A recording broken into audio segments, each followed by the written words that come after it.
एक अनोखी कहानी पति पत्नी की। मदन लाल और कविता जी की शादी को अब 50 साल पूरे हो गए थे।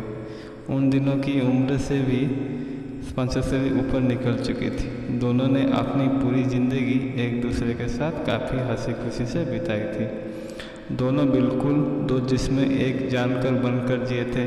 सुख दुख के साथ साथ उन्होंने अपने अपने पर्सनल रहस्य भी एक दूसरे के साथ शेयर किए थे। हाँ, कविता जी ने केवल एक रहस्य मदन लाल को कभी नहीं बताया। कविता जी ने अपने कबर्ड के सबसे ऊपर के खाने में एक जूते का बक्स रखा था, जिससे किसी को भी, यहाँ तक कि खुद उनके पति को भी छूने की मनाही थी। मनाही क्या, सख्त वार्निंग थी। कविता जी ने पति से कह रखा था कि समय आने पर वो बक्स का राज उन्हें ज़रूर बताएगी। मदन लाल को भी इस बात से कोई परहेज नहीं था। हंसते खेलते कई दशक बीत गए, उम्र ढल गई, शरीर कमज़ोर हो गई और कई बीमारियां हावी हो गई। कविता जी बीमारियों से जूझते जूझते हार मानने लगी।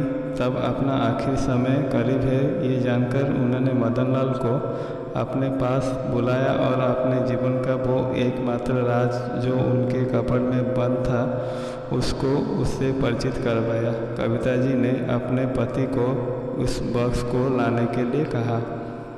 मदन लाल उस बॉक्स को लेकर आए और उसे ओपन किया तो वो देखकर हैरान हो गए कि उस बॉक्स में 2 खरीज हुई छोटी डॉल्स और ढेर सारे नोट्स थे। मदन लाल ने कविता से उन डॉल्स के बारे में पूछा।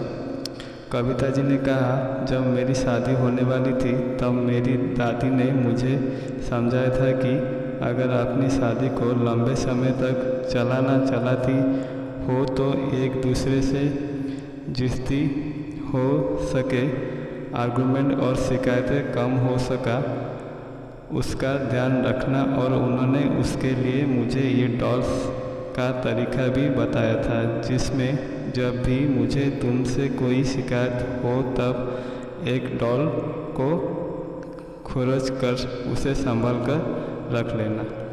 कविता जी की बात सुनकर मदन लाल की आंखें भीग गई, क्योंकि पिछले 50 सालों से सरिता जी उसने सिर्फ 2 बार शिकायतें की थी।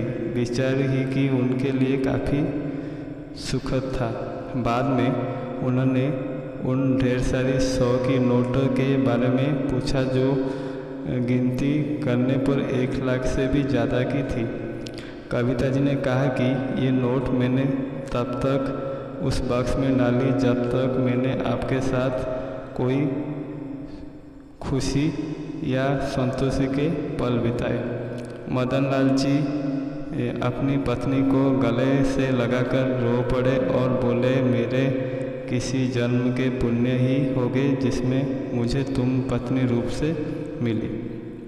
दोस्तों, छोटी सी इस पति पत्नी सी प्रेम कहानी में जो पत्नी ने तरीका अपनाया, या अगर हर पति पत्नी अपने जीवन में वही तरीका अपना लेते, हजारों रिश्ते जो छोटी छोटी बातों में बिखरने से बच जाएगी।